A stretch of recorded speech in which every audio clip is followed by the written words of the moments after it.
Hari Om. In the previous video we have discussed what is exception, what are the different types of errors, compile time and runtime error. An exception is a problem or an error that arises during the execution of a program. We have also seen if you want to handle a runtime error, what is to be done in a program. And the four important keywords that are used in exception handling: try, catch, finally and throw. Try is a block which is used for identifying an exception which will be raised during the execution. Catch is a block that specifies how to handle the runtime error, and this is the block which will be catching the error information. Based on the error information, proper error handling mechanism can be specified in the catch block. The finally block is the one which will be executed whether an exception is thrown or not. Something like the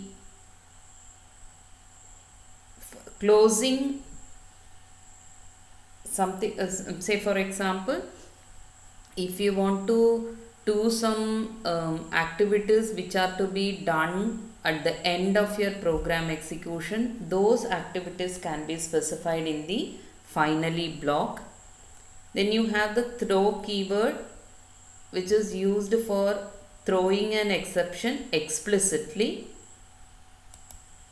These are some of the common C# exceptions. So when you want to handle these kind of errors in the program, these are the exceptions that should be mentioned in the catch block. So these are the points we have discussed in the previous video, part 1. And here in this video, we are going to discuss what is the syntax for exception handling and how a program can be written using the try catch block. So if you want to handle a runtime error in your C# program, you should use a combination of the try and catch keyword. You have to define a block that may raise an exception using the try block, and a method is to be mentioned inside the catch block to handle it. These are the two things that you will be doing. You have to define a try block which may be, right? The statements inside the try block may raise an exception, and if an exception is raised, specify a method or set of statements to handle that exception in the catch block. So the try catch block is placed around the code that might generate an exception. So whichever part of your program that may generate a runtime error, that part of the program can be defined using a try catch block. So in your program, if there is a code specified within a try catch block, then that code is referred as a protected code. Let us see what is the syntax for using try catch. It looks like this is the syntax. You can start with try keyword, and whichever statements are causing exception, that must be specified within the curly braces. Then you can have list of catch blocks. You can have multiple catch blocks or one or more than one catch blocks. So each catch block will specify an exception, will specify a type of the exception here, exception name, and an object to receive the error information. E1 is an object of this particular exception to receive the error information, and this is the code where you are going to handle the exception. Then in the next catch block, again you can specify an exception name E2 is the exception object, and you specify a error handling code here. Again, in the third catch block also you can have the exception name, some other exception name, exception object can be specified here, and specify the code for handling the errors. So you can have list of catch blocks. After all the catch blocks, the last block can be a finally block. So this is the block, the set of statements which will be executed whether an exception is thrown or not. So what happens? Inside the try block, you will have the statements. The statements can throw one or more exceptions depending upon the runtime error, one or more exception, and each exception will try to match with the first exception name here. If there is a match found, these set of statements will be executed. Then the control is transferred to the finally block.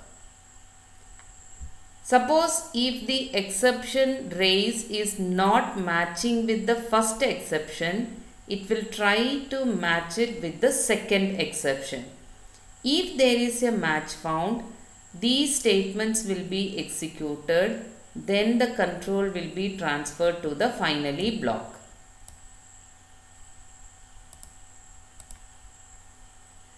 Or if the exception raised does not match with this exception, or it does not match with this exception, it will try to match it with the third exception. So if the match is found, then these set of statements will be executed. After executing these set of statements, it goes to the finally block and these statements will be executed.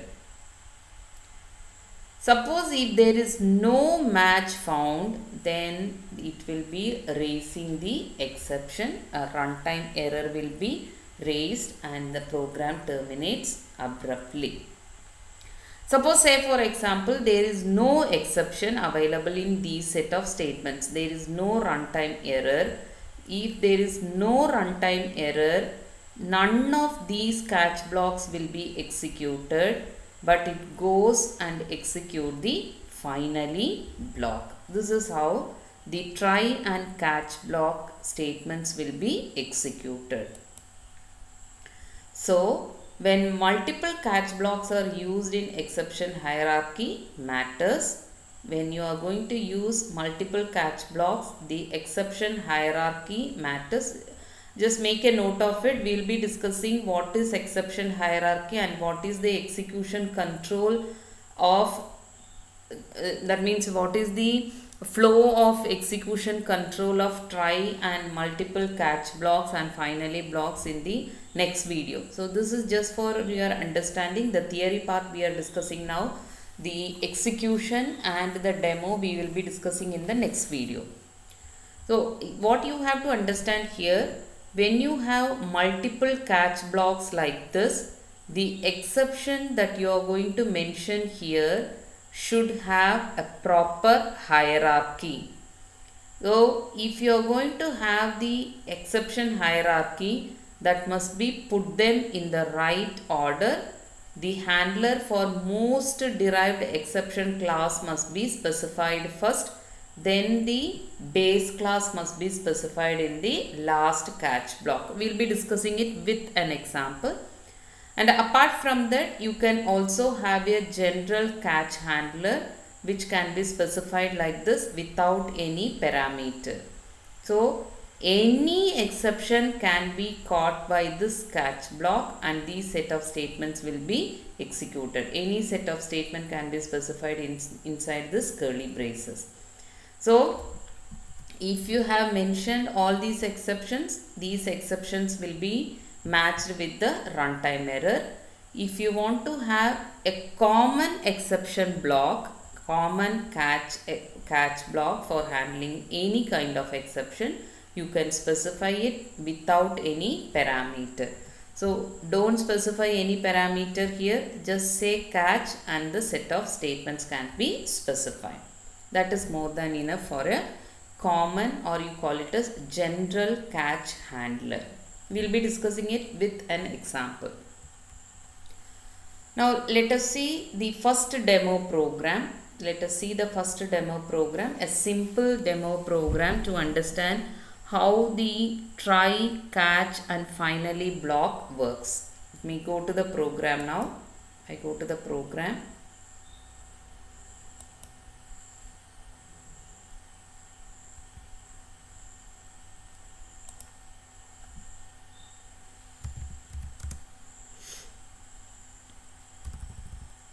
I open the program.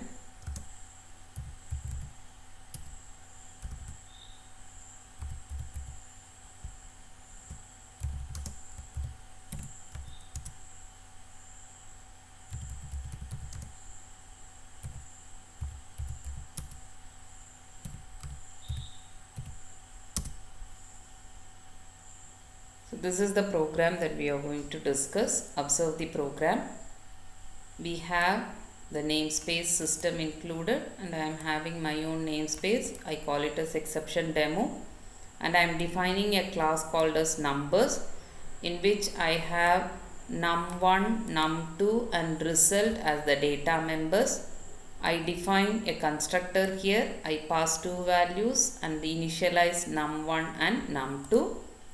Then I am having a method here, div method. I am having a div method where I am not having a try and catch block, but I simply try to divide number 1 by number 2 and I store the result here.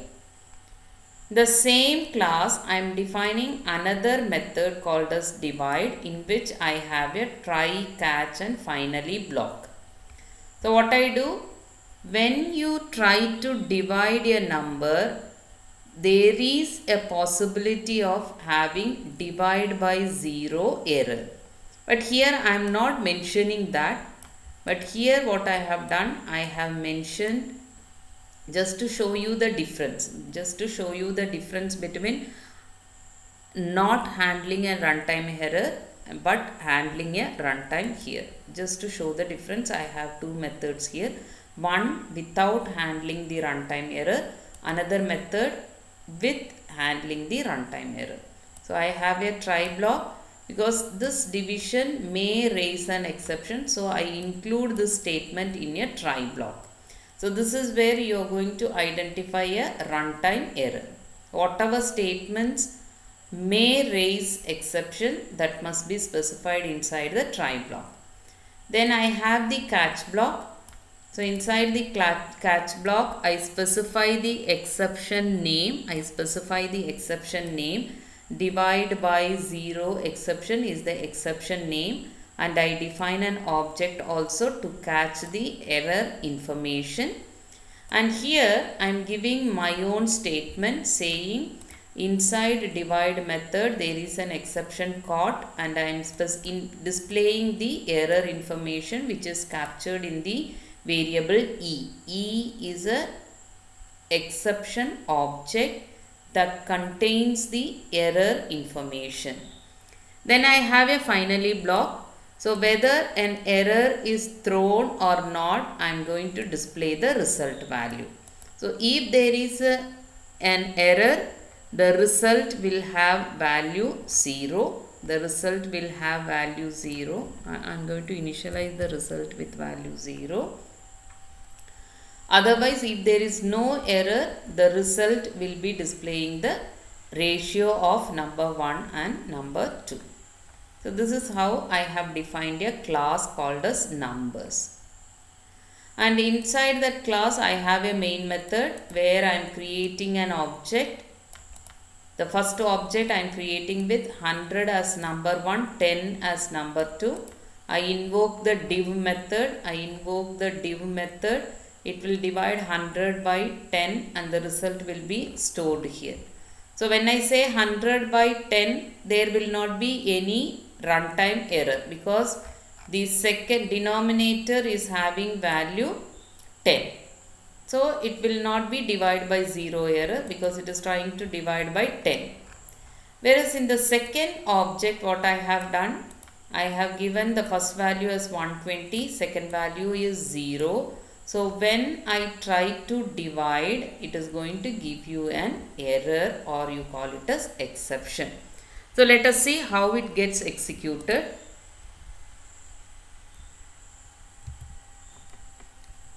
I am going to compile the program.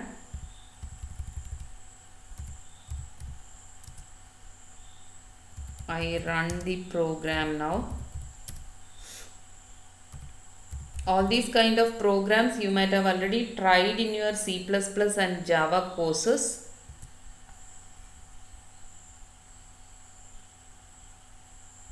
Sorry.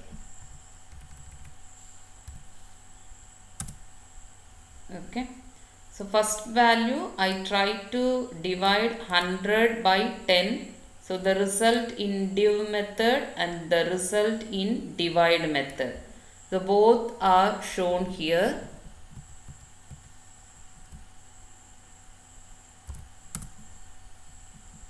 Okay. So what you have done, you have invoked the div method. So it goes to the div method. What you do in the div method? You divide 100 by 10 and you display the result in div method, and the result will be displayed. And in the divide method, again you invoke the divide method. So it goes to this method 100 by 10, and there is no error raised here. So automatically it goes to the finally block. It will not touch the catch block because there is no error. So it goes to the finally block and it will display it will display result in divide method is 10. Okay, for the time being, let us comment this and see what happens in the program. I compile it. I am going to run the program without an error. So you can see the first value is 100, 10. So both div method and divide method is not giving you any error. There is no error. In your program, it will not give you any error.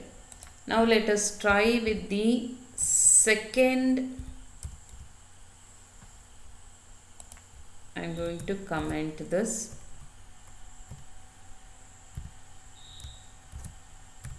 I comment this. I am going to compile because the second one must raise an exception. The second one must raise an exception. So you compile it. Now you are going to execute it, and you can see inside the divide method exception is caught because you try to divide by 0, and the result in divide method is 0. And here it says unhandled exception. So what happens? I will show you again the program. I invoke the divide method first. So it goes here to the divide method. Inside the divide method, I have handled the exception. So what it will do? It will try to divide 120, 0. So 120 divided by 0. So this will raise an exception. So that exception goes here. Yes, there is a match found because the exception name here is divide by 0. So it goes to this particular statement, and it says inside divide method exception is caught. You can see inside divide method exception is caught, that is displayed. Then you asked to display the information sent in the object E. So this is the information. Inside divide method exception caught, this is the user defined value displayed, and this part is available in your variable called E. E is the variable which contains the error information. So that you are displaying here, which is shown here. Okay. Now what happens after this? After the catch block, the program is not getting terminated. It goes to the finally block, and it displays the result in divide method is 0. You can see here it displays result in divide method is 0.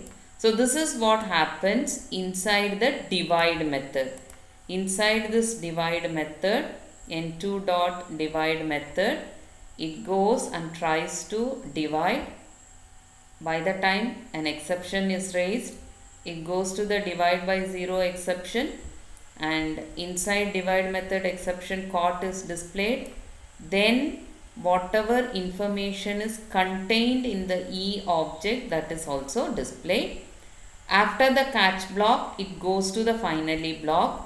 Inside the finally block, it displays the result. So since the division does not happen, the result value will be 0. Now what happens? After the divide method, you try to invoke the div method. So inside the div method, we have not handled the exception. You have not handled the exception, but it is raising an exception. So what it shows? It says unhandled exception, because you have not handled the exception, but it is showing you this is an error. What kind of error, and in which particular statement, in which particular method you have this particular error. It is all shown here. So in the main method, when it invokes the div method, this exception is raised. Okay, you can identify the difference here. If you are handling, how it is showing you the error. If you are not handling, how it is showing you the error. Okay. Now the interesting part here is, when you have an exception in the div method, this is where the exception is raised and this statement does not get executed. Suppose, say for example, I am going to give this statement.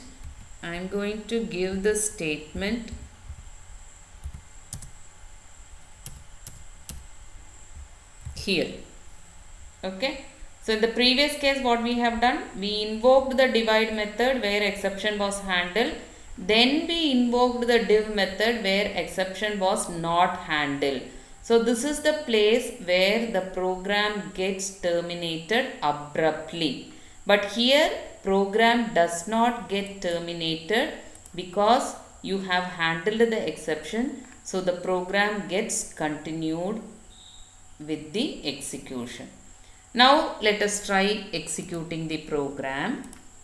I compile the program. I execute the program now. You can see only the unhandled exception is shown. That means this method was invoked. There it gets a runtime error.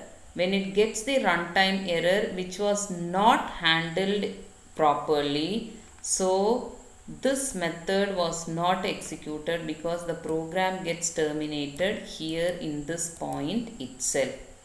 In the previous case, what happens? You have handled the exception here.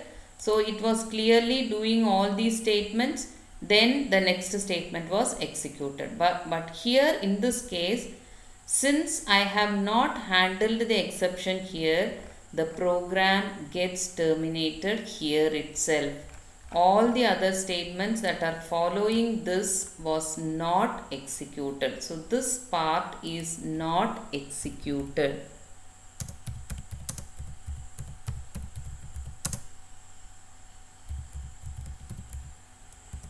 Not executed because the program gets terminated in the previous statement. So this is what you have to understand here. So whenever a part of your program that may raise an error, you must include that portion inside the try, catch and finally block. And this is what you call as the protected code, and this is what you call as unprotected code. Here I have not protected the code. So what happens? Your program gets terminated abruptly. But here you have properly handled the runtime error. So your program does not stops here. It handles the error and continues its program execution.